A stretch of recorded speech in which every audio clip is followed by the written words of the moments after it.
Ta'ala wa barakatuh. Mes élèves de la première année APEC BIOF, je vous propose un ensemble d'exercices pour une bonne préparation au contrôle numéro 1, semestre 1, en sciences physiques.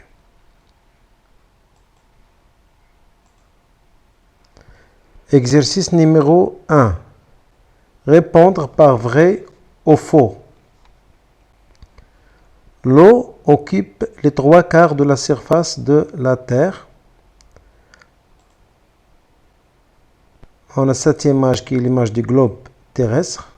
On voit bien qu'elle est bien recouverte de l'eau d'une grande quantité qui est 75%. Donc ici on va répondre que c'est vrai. Un stylo est un solide compact. On a deux sortes de solides, compact ou divisé. Pour le stylo, c'est un solide qui est compact, vrai. On note le volume par la lettre M. On donne comme symbole au volume la lettre M, ce qui est faux parce que on donne comme symbole au volume V. Par contre, M, c'est le symbole de la masse. L'unité internationale de la masse est le kilogramme. Oui, c'est l'unité internationale. Vrai. Un solide divisé prend la forme d'un récipient. Si on prend comme exemple le sucre en poudre et on essaye de changer le récipient, c'est de le mettre dans un autre récipient, elle va prendre la forme des récipients. Donc, n'a pas de forme propre. Et par conséquent, en général, tous les solides divisés n'ont pas de forme propre, c'est-à-dire prennent la forme des récipients. Non, vrai. Les particules dans l'état gazeux sont dispersées. Donc on ne peut pas voir à l'œil nu les particules qui constituent les corps, soit solides ou liquides ou gazeux, mais avec les microscopes, on peut voir ça, surtout avec le microscope ionique ou électronique. Donc, on voit que à l'état solide, les particules sont bien ordonnées. Par contre, à l'état liquide, sont moins ordonnées, c'est-à-dire désordonnées. Et à l'état gazeux, ils sont aléatoires, c'est-à-dire sont dispersés. L'eau douce représente 97% de volume d'eau sur le globe. On a deux sortes d'eau, soit douce ou salée. Donc, pour l'eau douce, il ne représente que les environs de 2%. Donc, ici, on va écrire faux. La balance électronique est moins précise que celle Roberval. Donc, la balance électronique, elle est facile à utiliser. Il suffit de poser le corps dont on veut déterminer sa masse et elle va s'afficher numériquement sur cet écran. Par contre, la balance Roberval, elle est constituée de deux plateaux qui sont posés sur un fluo. Dans le centre, il y a une aiguille qui coïncide avec le centre s'il est en équilibre. Et on ne peut pas utiliser cette balance seule, mais avec les masses marquées. Et pour plus de précision, on peut utiliser aussi les masses divisionnaires. La balance électronique est moins précise que celle Roberval, c'est faux. Le sable est un solide compact. Bien sûr, le sable, il est constitué de plusieurs grains, donc il est divisé, c'est pas compact, donc faux. Un gaz ne peut pas être scissé avec les doigts. C'est comme l'eau, la même chose, donc ne peut pas être utilisé. C'est vrai. L'eau salée représente 97,2%. Donc la plupart des eaux du globe sont salées. Donc cette phrase, on dit qu'il est juste, donc on écrit vrai. Le nuage est liquide. Donc revenons à comment est constitué le nuage. Le nuage, c'est à partir de la condensation de la vapeur d'eau qui s'évapore des océans et des mers. Et lorsqu'elle monte vers le haut, donc la température va diminuer et par conséquent, il y a condensation, c'est-à-dire la transformation de la vapeur d'eau en petites gouttelettes qui forment le nuage. Donc le nuage est liquide vrai. En présence d'eau, le sulfate de cuivre anhydre devient bleu. Donc le sulfate de cuivre anhydre, c'est pour faire le test s'il y a de l'eau dans un corps ou non. S'il prend, elle est de couleur qui est blanche. S'il se transforme en couleur bleue, lorsqu'il devient hydraté, c'est-à-dire à l'ajout de l'eau, il devient bleu. Non, c'est vrai.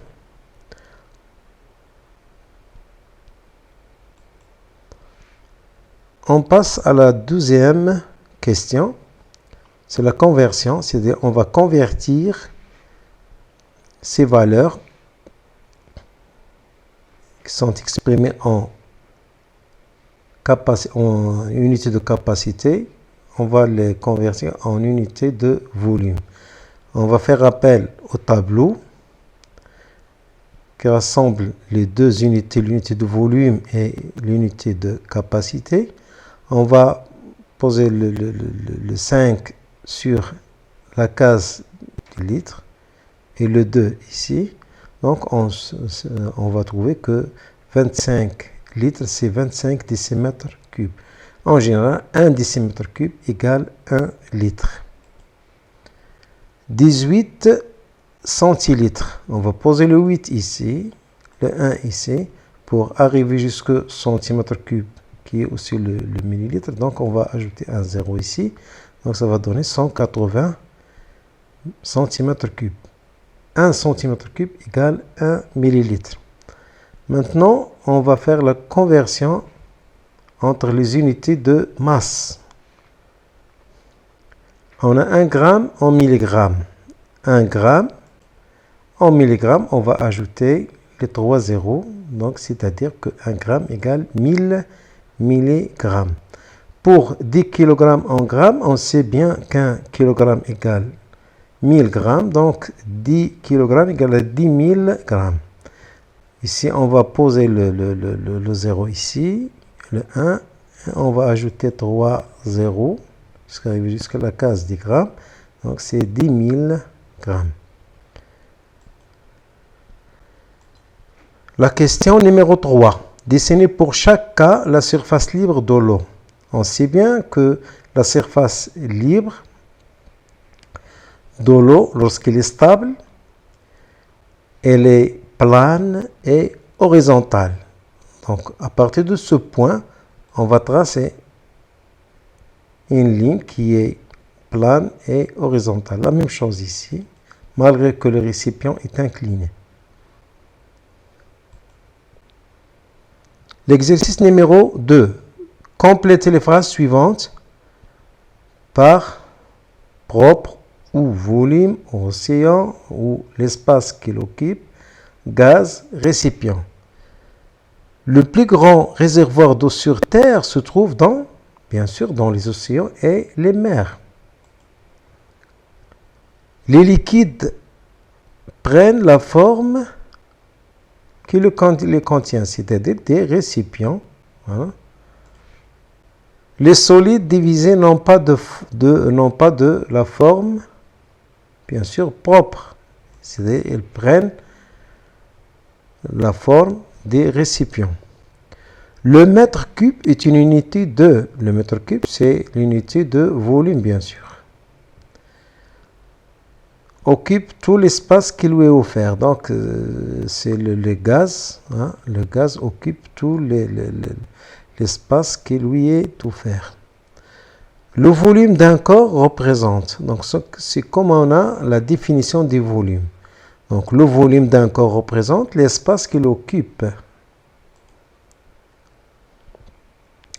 Deuxièmement, classer les corps suivants en fonction de leur état physique. Les états physiques sont 3, états solides ou liquides ou gazeux. Pour le faire, bien sûr, c'est à l'état solide. La vapeur d'eau, c'est l'état gazeux. Le lait, c'est l'état liquide. L'huile, la même chose. Le stylo, c'est l'état solide. L'exercice numéro 3. Calculer le volume de ce cube. L'image. Ici, on a un cube qui a pour arrêt. Son arrêt, c'est 4 cm. Donc, pour calculer le volume de ce cube, donc V égale A qui multiplie A qui multiplie A. C'est-à-dire la surface qui multiplie la hauteur. On a la surface, elle a une forme d'un carré, A qui multiplie A, et ça va jouer la hauteur, donc il va multiplier par l'autre qui est A. On sait que V égale A qui multiplie A qui multiplie A, qui est égal à A au cube, ou on dit A à la puissance 3. Application numérique, on va remplacer A par sa valeur qui est 4 cm. Ici, c'est pas demandé, l'unité, c'est pas demandé, donc on a le choix. Donc le meilleur choix, c'est de garder l'unité en centimètres. Et on sait que le produit de plusieurs facteurs est le même, malgré si on change la place des facteurs. Par exemple, je vais rassembler les chiffres, les nombres, pardon. 4 qui multiplie 4 qui multiplie 4, ça va donner 64. Et centimètres qui multiplie centimètre, ça va donner centimètre cube. Et comme ça, on avait égal 64 centimètres cubes comme volume de ce cube. À partir de l'image ci-contre, cette image, déterminer le volume V1 de l'eau. On est devant cette expérience qui est utilisée pour trouver le volume d'un corps qui n'a pas une forme propre. Cette méthode s'appelle la méthode de déplacement des liquides. Ici, le liquide, c'est l'eau, et l'objet, c'est un bijou. Déterminer le volume V1 de l'eau, donc on voit bien que la surface libre de l'eau coïncide avec la gradation 20 ml. V1 égale 20 ml. Déterminer le volume V2 de l'eau et du bijou. C'est-à-dire, ici, on a V2. Pour V2, ça coïncide avec cette gradation. Mais avant de déterminer V2, on doit tout d'abord trouver la valeur qui correspond à une division. On a entre 20 et 30, on a 10 millilitres. Et si on compte, on a 1, 2, 3, 4, 5, 6, 7, 8, 9, 10. On a 10 divisions, donc 10 millilitres divisé par 10, ça va donner 1 millilitre. C'est-à-dire, chaque division correspond à 1 millilitre. On a ici 30 millilitres, 31, 32, 33, 34 et 35. 35 représente le volume de l'eau et du bijou. Pour calculer le volume du bijou, on doit retrancher de cette valeur le volume de l'eau. V, on a VB égale V2 moins V1. V2, c'est 35 ml et V1 égale à 20 ml. Et comme ça, on va trouver que VB égale 15 ml. Est-ce qu'on peut utiliser cette méthode pour déterminer le volume d'un morceau de sucre? On a utilisé cette méthode pour trouver le volume du bijou. Le bijou est insoluble dans l'eau. Mais si on utilise le sucre, on sait que le sucre est soluble dans l'eau. Et on ne va pas trouver, on va perdre, il sera perdu, hein, il va disparaître le sucre. Et pourquoi cette diminution de volume? Parce qu'il y a de l'espace entre les grains qui constituent le morceau de sucre. Donc on ne peut pas utiliser la même méthode parce que le morceau de sucre est soluble dans l'eau.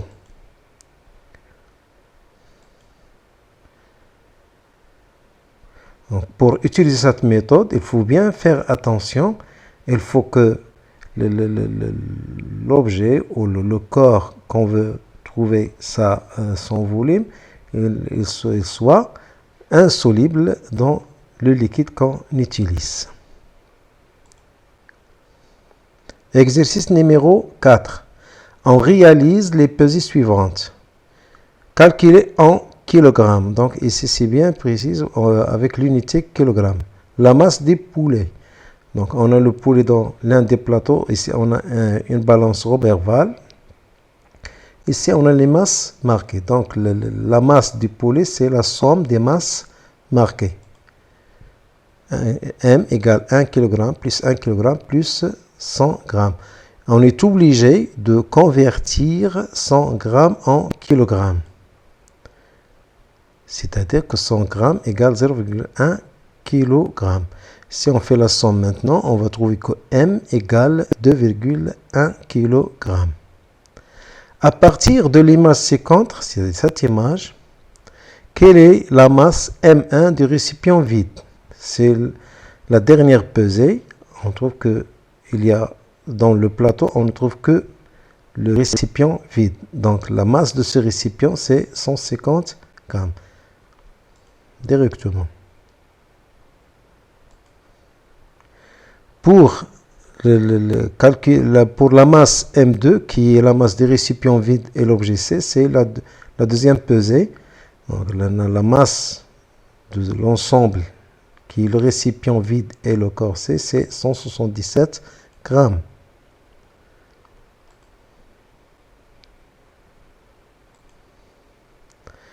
Quatrièmement, quelle est la masse M3 des récipients contenant de l'eau et l'objet C? Ceci, c'est à partir de la pesée, la première pesée.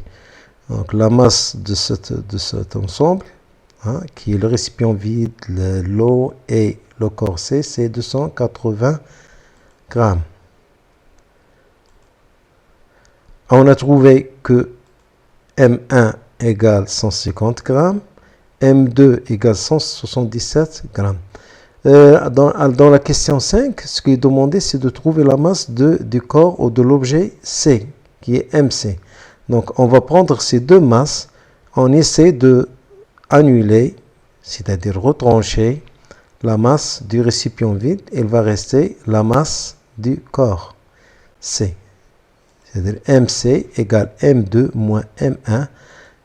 Et va donner comme application numérique, on a 27 grammes.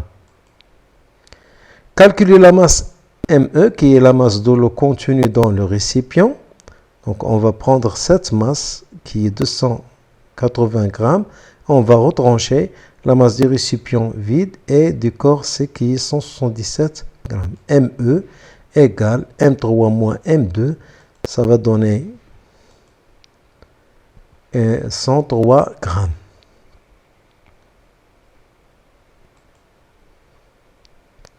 L'exercice numéro 5. Donc, on va parler de cycle de l'eau. Associer chaque case de la figure à l'une des étapes suivantes. On en va commencer par l'évaporation lorsque l'eau s'évapore des océans et des mers pour donner du nuage, bien sûr. Donc, la première étape, c'est l'eau des mers et des océans s'évapore. Donc, c'est le numéro 2. Ici, on a du nuage. Donc, on a 4, c'est du nuage. Lorsque la vapeur d'eau monte, on s'élève dans l'atmosphère, la température diminue, donc la vapeur d'eau va se condenser en se forme de gouttelettes d'eau qui forment les nuages. Puis, on a quelques nuages vont donner de la pluie. Donc, c'est le nuage donne la pluie, donc c'est numéro 7. Et autres vont être poussés par le vent. Les nuages poussés par le vent, c'est 1. Il y a la tombée de la neige sur les montagnes. Donc, le nuage donne la neige. C'est le 6 ici. Et pour l'eau qui descend soit sous forme de neige ou de pluie, elle va s'infiltrer pour donner les eaux souterraines. Autres vont couler sous forme de ruisseaux ou de rivières. Donc ici, on a rivière, une rivière. Et on a la pluie qui tombe va former des lacs, le 5.